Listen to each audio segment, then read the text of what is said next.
मेरा सवाल बीजेपी से है। जब आप बोल रहे हो कि जो गरीबी है वो घटती जा रही है, तो फिर राशन क्यों बांट रहे हो आप इतने सारे? हाँ, ये भी आपने बहुत अच्छा सवाल किया है। देखिए, प्रधानमंत्री जी ने बहुत स्पष्ट कहा कि जो लोग एक्सट्रीम पॉवर्टी से निकले हैं तो उनकी मूलभूत आवश्यकताएं हमें इसलिए संभाल के रखनी कि कहीं वो स्लिप करके दोबारा न चले जाएं। इसीलिए मैंने कहा अगर 80 करोड़ लोगों को राशन मिल रहा है, चलेगा, ये अनंत चलेगा? अब बता रहा हूं, अभी कुछ साल 80 करोड़ लोगों को अगर राशन मिल रहा है तो 84 करोड़ के पास इंटरनेट है, इसीलिए। वरना 60 हटा दीजिए तो भी 24 करोड़ तो ऐसे है ना। अगर आप ये 60 भी मान लें, वैसे वो 60 नहीं होगी फिगर क्योंकि उसमें 20 करोड़ के आसपास बच्चे भी होंगे, तो अगर आप ये माने तो 40 करोड़ ऐसे हैं जिनको अगर राशन न मिल रहा होता तो उनके हाथ में इंटरनेट नहीं होता। इसलिए ये एक सार्वभौमिक प्रगति के लिए यह प्रयास किया गया है। जल्दी जल्दी। मेरा सवाल सर कांग्रेस से है। आप बार बार कह रहे हैं गरीबी बढ़ रही है, गरीबी बढ़ रही है। क्या इसका ये कारण तो नहीं है कि आपकी तरफ के प्रवक्ताओं के पास 1000 करोड़ लगभग, उससे भी ज्यादा बल्कि काला धन पाया जा रहा है? मेरा नाम दिवेश कुमार सिंह है। मेरा सवाल बीजेपी के प्रवक्ताओं से है कि आपने कहा कि 10 सालों में मोदी सरकार ने बहुत सारा विकास किया, फिर भी बेरोजगारी दर क्यों बढ़ रही है? मैं बिहार से आता हूँ, वहाँ पे बेरोजगार लड़कों की संख्या बहुत ज्यादा है, अभी भी ट्रेन से ट्रेवल करते हैं, तो बेरोजगारी दर ज्यादा क्यों है? उसकी चोट तो इनको लगी है लोकसभा में। बेरोजगारी दर इस समय 4.75% है, जो पिछले 5 साल में सबसे कम है। और जो आपने बिहार की बात कही, बिल्कुल सही बात है। लंबे समय तक बिहार को उस स्थिति में रखा गया। अन्यथा आप में से शायद बहुत से लोगों को ना पता हो, बिहार आजादी के आसपास चौथे या 5वें नंबर पे था स्टेट जीडीपी कंट्रीब्यूशन में। पिछले कुछ सालों से कौन बेड़ा गर्क कर रहा है? अरे वही जिसको आपने वापस गले लगा लिया। नहीं। हाँ हाँ सुनिए, हाँ। 2005 कभी उधर जाते हैं फिर इधर आइए 2005 कारपेट ऐसे। सुनिए, 2005 तक 58 साल तो या तो कांग्रेस रही या लालू जी रहे। अरे पिछले 10 साल अब पिछले कुछ सालों में अगर आप आइए तो जो बिहार में बदलाव नीतीश बाबू आइए। नहीं, अब सुनिए, आप तो बिहार की हैं। 2005 में ग्रोथ इसीलिए तो पूछ रही हूँ। इंडस्ट्रियल ग्रोथ रेट क्या थी? अब इंडस्ट्रियल ग्रोथ निगेटिव थी। निगेटिव से पॉजिटिव लाके हमने किया है। तो भारत में कोई ऐसा राज्य नहीं था जहां बिजनेस की ग्रोथ रेट निगेटिव हो गई हो। लालू प्रसाद यादव के शासनकाल में निगेटिव थी और इनके समर्थन से सरकार चल रही थी। अंजना जी, लालू यादव जी की सब बेड़ा गर्क तब होता है जब इनके साथ चलती है। आपके साथ चलती है तो खुशियों की नदियां बहती हैं। अच्छा, चलिए एक बात, चलिए एक लाइन बोलता हूं। बिहार में चुनावी हिंसा होती थी कि नहीं? बोलिए। होती थी, अब होती है, नहीं होती है। इतना अंतर तो साफ दिख रहा ना, बाकी बहस बाद में कर। बस यही आपका विकास है। अरे विकास चुनावी हिंसा। अरे साहब, जिस राज्य में सबसे ज्यादा चुनावी हिंसा होती थी उस राज्य में आज हिंसा होना बंद हो गई। अंजना जी, इसमें बहस की गुंजाइश नहीं है, इसमें प्रॉब्लम हो गई। इसमें बहस की गुंजाइश नहीं है। सबको पता है चुनावी हिंसा होती थी, आज नहीं हो रही। अंजना जी, एक सेकंड सवाल आने दीजिए। मैम, मेरा क्वेश्चन कांग्रेस प्रवक्ता से है कि सर, आपको बीजेपी के हर एक डेवलपमेंट वर्क पे क्यों इतना क्वेश्चन उठाते हैं आप लोग? चाहे वो न्यू एजुकेशन पॉलिसी हो, चाहे वो सड़कें बनानी हो। मैं खुद, अभी आपने बैंक की बातें की, इंटरनेट की बातें की कि हर जगह इंटरनेट सुचारू रूप से चलाई जानी चाहिए। आपने बैंकें बहुत खोली, लेकिन उस बैंकों का सही से काम करना भी जरूरी है। मैं बनारस से बिलोंग करता हूं, तो वहां पे पहले, जब आज से 10 साल पहले देखा जाए, 15 साल पहले देखा जाए, तो वहां पे एजुकेशन लोन लेना बहुत मुश्किल था।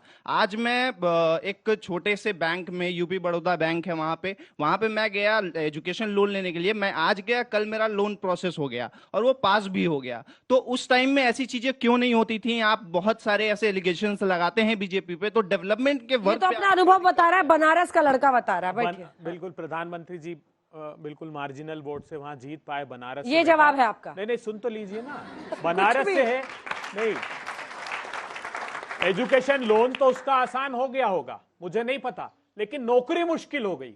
आज जितने युवा, शिक्षित युवा बेरोजगार घूम रहे हैं, आप कल्पना नहीं कर सकते। आजाद भारत में ऐसी परिस्थिति नहीं बनी। आपने कहा था ना, ये विरल आचार का आर्टिकल है, उसमें वो कह रहे हैं कि आरबीआई के पूर्व डिप्टी गवर्नर का कहना है कि बाजार में उनका प्रभुत्व मुद्रास्फीति को लगातार उच्च स्तर पर बनाता है। और कौन सी कंपनियां हैं? वो कह रहे हैं कि अंबानी समर्थित रिलायंस समूह, आदित्य बिड़ला समूह अडानी समूह भारतीय टेलीकॉम शीर्ष 5 जो कंपनियां हैं उन्होंने ऐसी मोनोपोली स्थापित की। और राहुल गांधी जी जो लड़ाई लड़ रहे हैं ना कि हर एक क्षेत्र में क्यों आप अडानी जी, एयरपोर्ट अडानी जी को देंगे, पोर्ट आप अडानी जी को देंगे, सीमेंट की फैक्ट्रियां अडानी जी लगाएंगे, लोहे का काम अडानी जी करेंगे, तेल के खेल में अडानी जी आएंगे, दाल पल्स एसोसिएशन ऑफ इंडिया से अडानी जी समझौता करेंगे। जानते हैं 230 रुपए दाल पहुंची कब? जब 25 मिलियन टन भारत के दाल का प्रोडक्शन था। क्यों? क्योंकि दो बड़े धन्ना सेठों ने नेक्सस बना लिया। आज तेल का खेल क्या चल रहा है? कौन है? आज तेल का खेल अडानी अंबानी? नहीं, अडानी अंबानी नहीं, एक तो हमारे योग गुरु हैं बहुत बड़े, उनका नाम नहीं लेना चाहता मैं, लेकिन काय डरते हैं अडानी जी नहीं शासन करवा दिया, इन्होंने इनको शीर्षासन करवा दिया।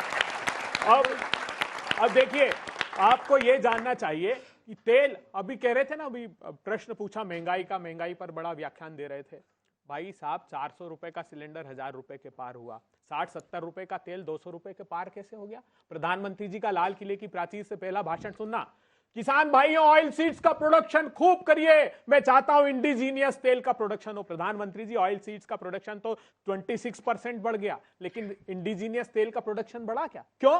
क्योंकि मित्र लोग कूद गए तेल के धंधे में। तो इस मोनोपोली को नहीं तोड़ेंगे तो आपके रोजगार, मोनोपोली से एक नेक्सस बन रहा है, इन्फ्लेशन बढ़ रहा है उनका कहना, और ये सच है ना।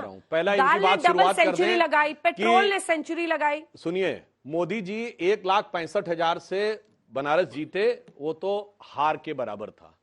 और अखिलेश यादव अपनी खानदानी सीट पे 1,72,000 से जीते, कमाल कर दिया था साहब। मतलब आप लोग भी गजब करते हैं। और अभी इनको बताता हूं, इन्होंने कहा अडानी जी को पिछले 1 साल में सबसे बड़ा पावर प्रोजेक्ट मिला है 60,000 करोड़ रुपए का, अशोक गहलोत की राजस्थान सरकार में। आइए अडानी जी, अब आप आइए, सबसे बड़ा अगर माइंस का कॉन्ट्रैक्ट मिला है तो भूपेश बघेल की सरकार में 11,000 करोड़ रुपए का छत्तीसगढ़ में। आइए अडानी जी। उसके बाद पोर्ट का सबसे बड़ा कॉन्ट्रैक्ट मिला है केरल में।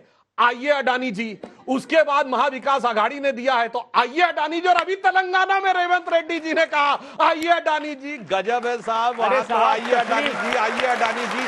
और यहां पे अब मैं एक सीरियस बात कहना चाहता हूं, मैं कोई बात हवा में नहीं बोल रहा हूं। 1 मिनट पूरी बात कर लूं सर, उसके बाद आप जाके चेक करिएगा।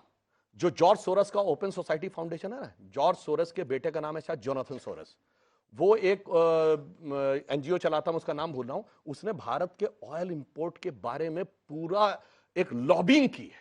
उन्होंने बाकायदा थिंक टैंक ने यह बताया है कि भारत की ऑयल पे निर्भरता कम करना है, चूंकि रशिया से हम ले रहे हैं और रूपी रूबल में ले रहे हैं, जिसकी वजह से डॉलर पे प्रभाव ना पड़े। और ये मैं हवा में नहीं बोल रहा हूं, ये सारी बातें मैं जो ये आप ये बात कहते हैं ना, जाके चेक करिएगा। स्पुतनिक मैगजीन जो अमेरिका से निकलती है, उसने बताया है कि क्रिस्टोफर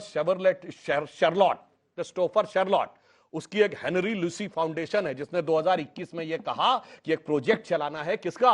कास्ट सेंसस का। हिंदू मेजॉरिटरिज्म को खत्म करने के लिए रेफरेंस के साथ बोल रहा हूं, हवा में नहीं बोल रहा हूं, कोट करके बोल रहा हूं। इसीलिए मैं कह रहा हूं हमेशा विदेशी कंपनियों के साथ खड़े रहते हैं। बताइए, ये एंडरसन वाली जो भोपाल गैस त्रासदी वाली कंपनी थी, उसके साथ खड़े हुए थे, यूनियन कार्बाइड के साथ, बोफोर्स के साथ ये खड़े, हॉविट्जर के साथ ये खड़े, अगस्ता वेस्टलैंड के साथ ये खड़े, हिंडनबर्ग के साथ ये खड़े, बीबीसी के साथ ये खड़े, और हमेशा देशी कंपनियों के खिलाफ खड़े। और देशी कंपनी चाहे प्राइवेट हो या विदेशी, इन्होंने कहा एलआईसी बर्बाद हो गया, LIC all time high profit. 1.5 साल पहले की बात है ना, कहते थे एलआईसी बर्बाद हो गया, ये कहते थे एसबीआई बर्बाद हो गया। एसबीआई ने 21,000 करोड़ का प्रॉफिट बनाया है, जो रिलायंस से ज्यादा है। अब ये बताइए, ये कहते थे एचएल बर्बाद हो गया, एचएल ने 2023-24 में 29,000 करोड़ रुपए का रेवेन्यू लिया है। तो भारत की कंपनी की खिलाफत करनी है, सरकारी हो या निजी, और विदेशी कंपनी खिलाफ चू नहीं बोला आज तक। 30 साल में एक विदेशी कंपनी खिलाफ बोला हो। जल्दी से एक छोटा सा जवाब। अंजना जी, अब इनको थीम सॉन्ग बदलना पड़ेगा फिर तो लगता है। हम अडानी जी को लाने वाले हैं और अच्छे दिन आने वाले हैं, ये गाना गाना पड़ेगा साहब। अडानी जी पर आरोप क्या है जानते हैं? किसने लगाया? आपकी डीआरआई ने। मोदी सरकार की डीआरआई ने 2014 में नोटिस दिया कि ओवर इनवॉइसिंग करके कोल लाया जा रहा है, ओवर इनवॉइसिंग करके पावर के इक्विपमेंट्स। क्यों? अडानी जी ने हिंदुस्तान में कहा कि मैं हिंदुस्तान के नागरिकों को एक स्पेसिफिक रुपए यूनिट या 4 या 5 रुपए यूनिट में बिजली दूंगा। क्यों? क्योंकि मुझे कोयला इतने का पड़ता है, पावर इक्विपमेंट इतने के पड़ते हैं। डीआरआई ने यह पकड़ा कि अडानी जी का भाई विनोद अडानी की कंपनी के नाम पर ओवर इनवॉइसिंग हो रही है। वो साउथ कोरिया से और चाइना से माल लेते हैं और ओवर इनवॉइसिंग करके अडानी जी को देते हैं। तो यह आरोप तो हमने नहीं लगाया, पाया। हाँ, ये बात अलग है कि उसकी जांच आज तक ठंडे बस्ते में, क्योंकि वरदहस्त है आपका। तो अडानी जी पर जब गंभीर आरोप लगे हैं, हमने तो नहीं कहा था। उनका तो आरोप है कि उनके साथ आपकी तो आप सरकार कैंसिल क्यों कर काम दीजिए, कर रही है? कॉन्ट्रैक्ट अपने देखिए, धड़ाधड़ दिए जा रहे एक हैं। बात सुनिए, जो अनैतिक काम सत्ता की सरपरस्ती में होगा, आप निकालिए ना कांग्रेस शासित प्रदेशों में जो भी निवेश है उसमें क्या अनैतिक अच्छा, काम आपके किया है? साथ वो अच्छा काम करते नहीं, हैं। नहीं, देखिए अंजना जी, हमने प्रॉपर बिडिंग जो भी काम होगा, देखिए यहाँ क्या हुआ, नीति आयोग ने और वित्त मंत्रालय ने आपत्तियां ली कि 6 एयरपोर्ट एक आदमी को नहीं दे। हमने नहीं ली, मोदी सरकार की, उसमें हेर फेर करके दिया। राहुल गांधी जी ने वो बात सदन में उठाई, तो राहुल गांधी जी की अयोग्यता। अब 2-3 सवाल ले लेते हैं जल्दी से। मेरा नाम गामिनी पाठक है। मेरा सवाल कांग्रेस से है कि बीजेपी ने अपने टाइम में एक स्कीम निकाली थी, बेटी बचाओ बेटी पढ़ाओ। आपने अपने टाइम में कोई स्कीम क्यों नहीं निकाली? लड़कियों के लिए कोई कुछ क्यों नहीं किया?